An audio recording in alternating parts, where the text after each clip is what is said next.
नमस्कार साथियों।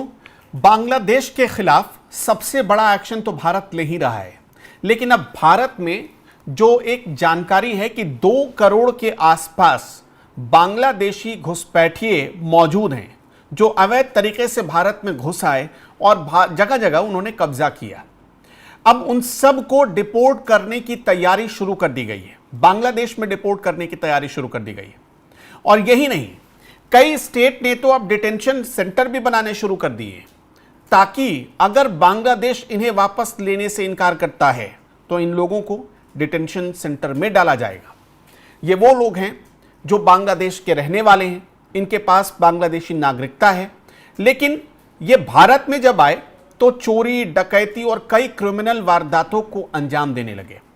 धीरे धीरे इन्होंने पैसा खर्च किया और भारत की नागरिकता के सबूत यानी डॉक्यूमेंट्स इन्होंने बनवा लिए, और इस डॉक्यूमेंट्स को बनवाने के लिए इन्होंने मोटा पैसा खर्च भी किया।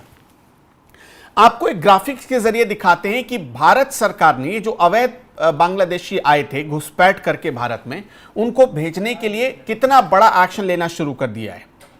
सबसे पहले आप यह समझिए कि भारत ने बांग्लादेश को 2369 अवैध घुसपैठियों की लिस्ट सौंप दी है, पूछा है। यह लिस्ट इसलिए सौंपी गई है कि बांग्लादेश को पूछा जाए कि आप ये बताइए कि ये जितने लोग आए हैं ये बांग्लादेशी हैं या नहीं है। भारत ने बांग्लादेश को कह दिया कि इन नागरिकों को वो डिपोर्ट करने जा रहा है, इनकी पहचान करिए आप, ये आपके नागरिक हैं। इनमें से बहुत सारे ऐसे घुसपैठिए हैं जो जेल की सजा काट चुके हैं, कुछ आपराधिक वारदातों में जेल की सजा काट चुके हैं और कुछ अवैध तरीके से घुसने के मामले में। 2020 से इनमें से कई लोगों का वेरिफिकेशन बांग्लादेश की वजह से पेंडिंग पड़ा था। मतलब सोचिए कि ये उनको डिपोर्ट करने की प्रक्रिया साल 2020 में विचार में आई थी, लेकिन आज तक बांग्लादेश ने इनको वेरीफाई ही नहीं किया। वेरीफाई नहीं किया तो इसका मतलब यह है कि इनको डिपोर्ट करने की प्रक्रिया में देरी आ रही है, और बांग्लादेश ऐसा जानबूझकर कर रहा है। भारत ने हाल फिलहाल बांग्लादेश से सारे जो व्यापारिक संबंध थे उसे करीब करीब खत्म ही कर लिया। आपने देखा, लैंड पोर्ट यूज करने की जो सुविधा थी बांग्लादेश की उसे बंद कर दी भारत ने, जो शिपिंग सुविधा थी वो भी बंद कर दी गई। अब इसके बाद बांग्लादेश बौखलाया हुआ है। बांग्लादेश इस कदर बौखला गया कि वो अपने ही नागरिकों को पहचानने से भी इनकार कर रहा है। भारत में ये बांग्लादेशी कितनी बड़ी मुसीबत बनते जा रहे हैं, जब आप इसका आंकड़ा देखेंगे तो हैरान रह जाएंगे। आपको ये तो जानकारी होगी ही कि हाल ही में इन अवैध बांग्लादेशियों के खिलाफ, ये जो अवैध प्रवासी थे जो बांग्लादेशी घुसपैठियों के नाम से जाने जाते हैं, ये गुजरात में बहुत अंदर तक दाखिल हो गए थे।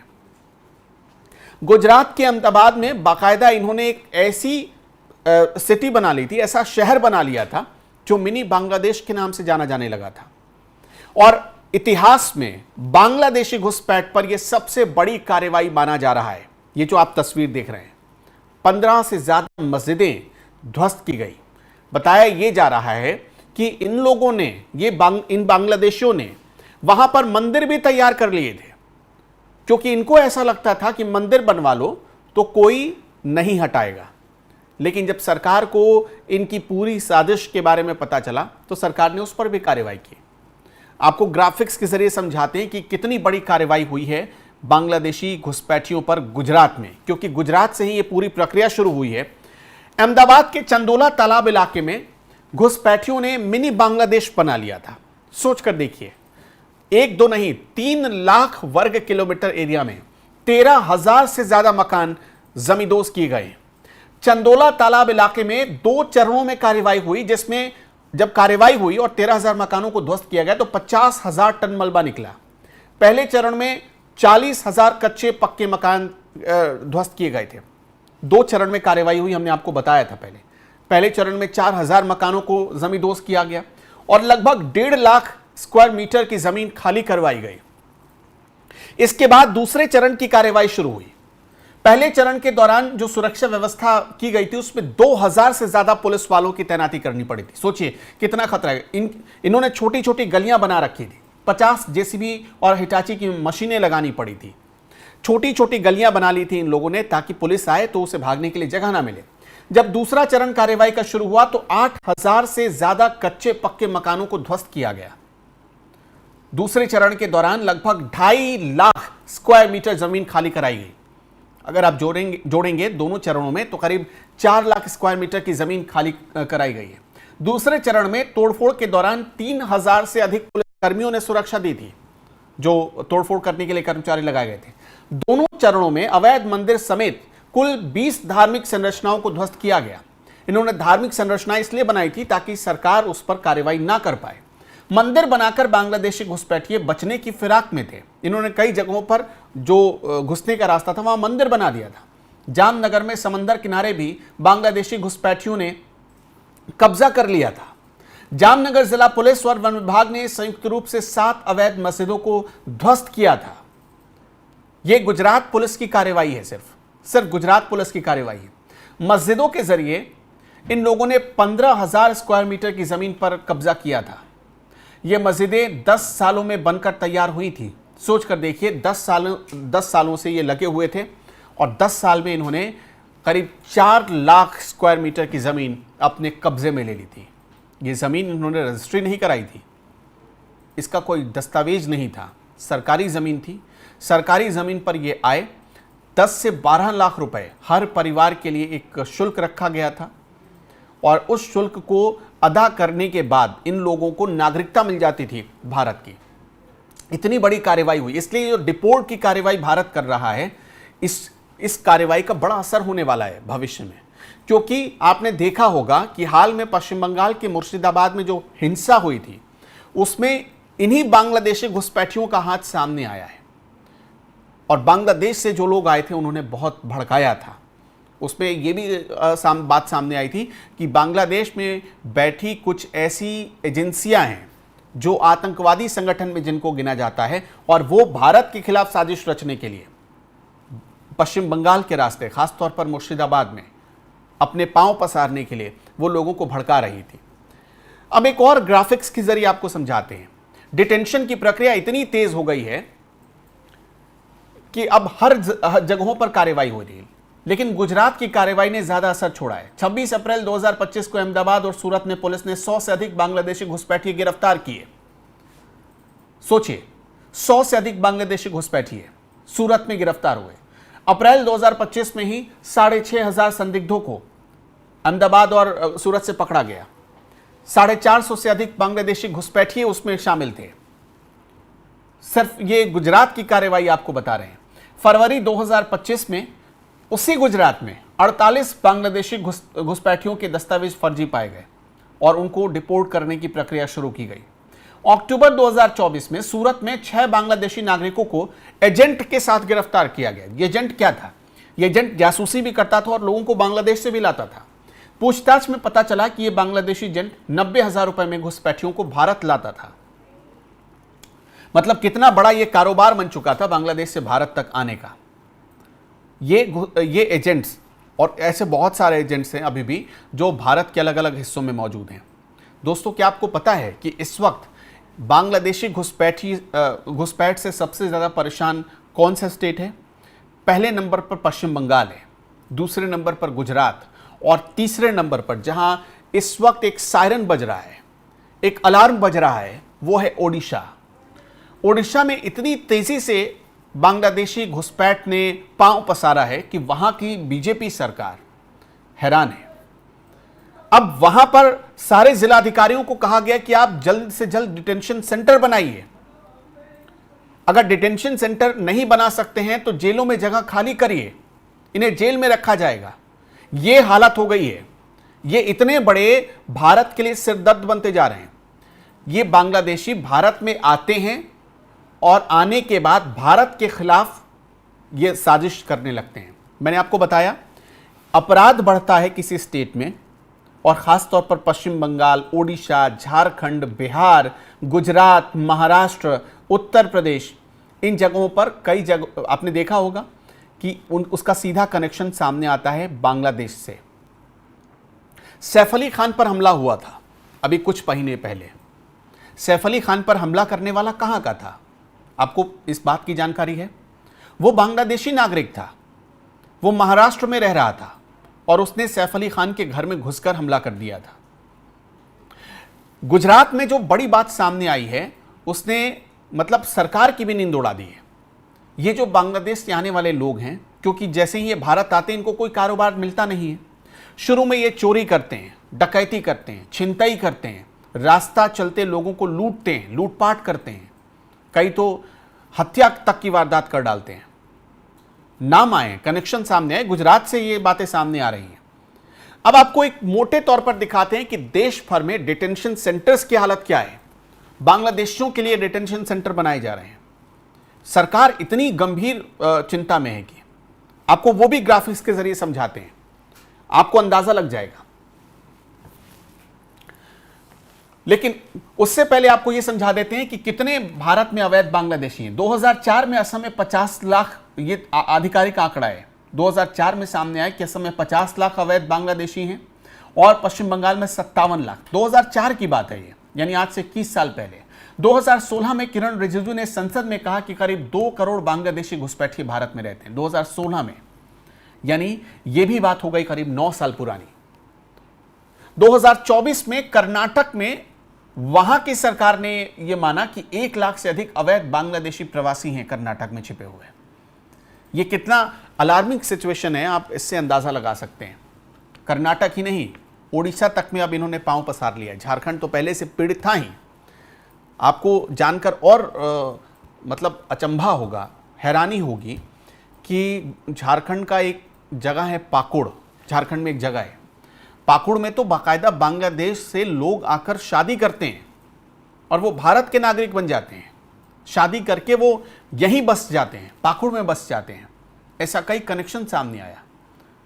लेकिन इसके बाद भी शायद सरकार जो एक्शन ले रही है, और खासतौर पर स्टेट गवर्नमेंट जो एक्शन ले रही है अलग अलग स्टेट्स की, वो बहुत स्लो है, सुस्त है। अगर गुजरात की तरह, गुजरात सरकार की तरह हर जगह एक्शन होने लगे तो बहुत बड़ा असर पड़ सकता है।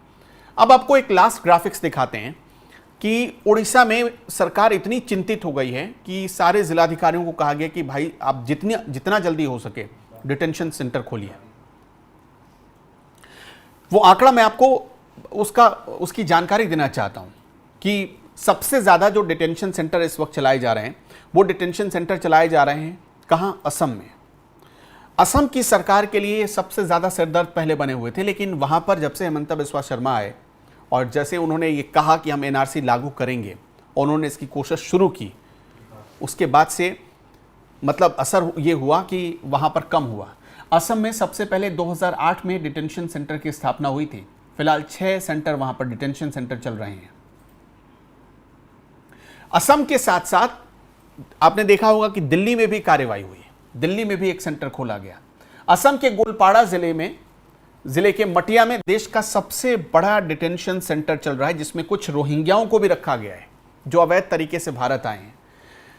यह डिटेंशन सेंटर लगभग 2,88,000 वर्ग फीट क्षेत्र में फैला हुआ है, जो गोलपाड़ा में है असम के। इस डिटेंशन सेंटर में स्कूल, अस्पताल और सारी सुविधाएं शामिल हैं। मतलब जो मूलभूत जरूरतें होती हैं वो सारी यहां दी गई हैं। इसके अलावा ओडिशा में सरकार ने सभी जिला कलेक्टर्स को अवैध बांग्लादेशियों के लिए डिटेंशन सेंटर बनाने का निर्देश दिया है। ओडिशा में पुलिस स्टेशनों को मानव खुफिया के माध्यम से, यानी वहां पर यह कहा गया है कि आप लोगों को इस तरह से आप इंटेलिजेंस का नेटवर्क तैयार करिए कि आम लोग भी इसकी खबर दे सकें, ताकि अवैध प्रवासियों की, खासतौर पर अवैध बांग्लादेशियों और रोहिंग्याओं की पहचान हो सके। राजस्थान के अलवर जिले में केंद्रीय जेल परिसर में ही डिटेंशन सेंटर स्थापित किया गया है। कर्नाटक, महाराष्ट्र, पंजाब और गोवा जैसे राज्यों में डिटेंशन सेंटर खोलने की बात चल रही है। सिर्फ इसलिए चल रही है कि जो करीब 2 करोड़ से ज्यादा अवैध बांग्लादेशी भारत में घुस गए हैं, पता नहीं किसी को ये कब क्या कर बैठे। और इनमें से कई ऐसे हैं जो अल-कायदा से जुड़ चुके हैं। ये एक बहुत हैरान करने वाला लिंक सामने आया है। आतंकी संगठनों से ये जोड़ रहे हैं। अल-कायदा और जो हिजबुल मुजाहिदीन है, जो पाकिस्तान का आतंकी संगठन है, उसके प्रॉक्सी नेटवर्क के साथ ये लोग काम कर रहे हैं। इसके भी लिंक सामने आए।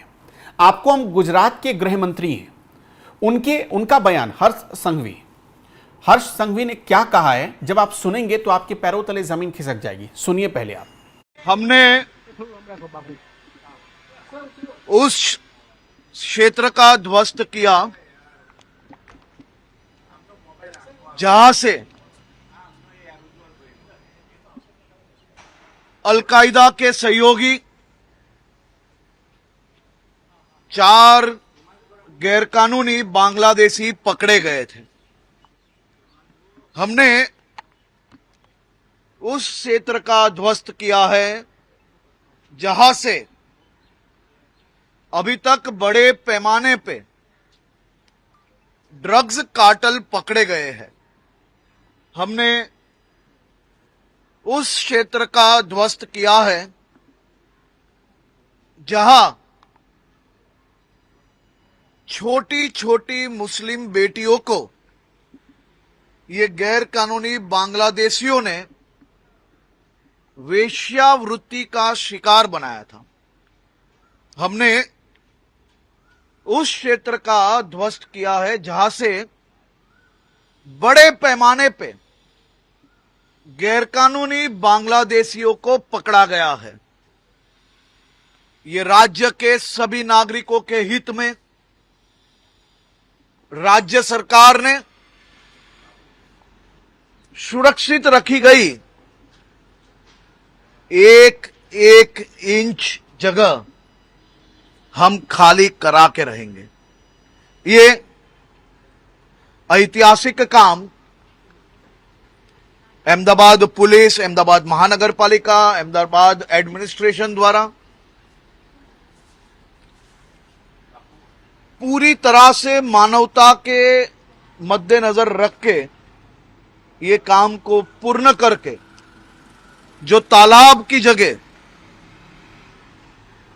जो 1.25 लाख मीटर से ज्यादा जगह ये गैरकानूनी बांग्लादेशियों ने एंक्रोच की थी वो पूरी खाली करवाई गई है। ये काम चालू है, उस पे पूर्ण डिटेल्स आज शाम को ऑफिस।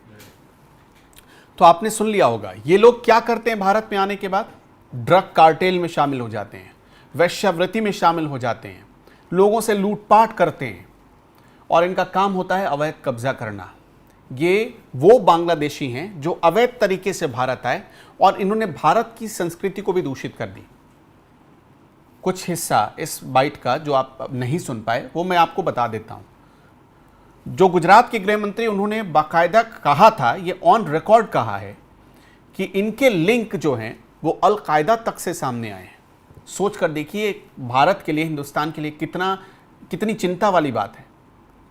ये बहुत बड़ा खतरा है इस वक्त जो भारत के दरवाजे पर खड़ा है और सरकार ने इस खतरे को भांप लिया है। आपका इस पर क्या कहना है? सरकार को किस तरह से एक्शन लेना चाहिए? हमें कमेंट सेक्शन में बताते चलिएगा। नमस्कार।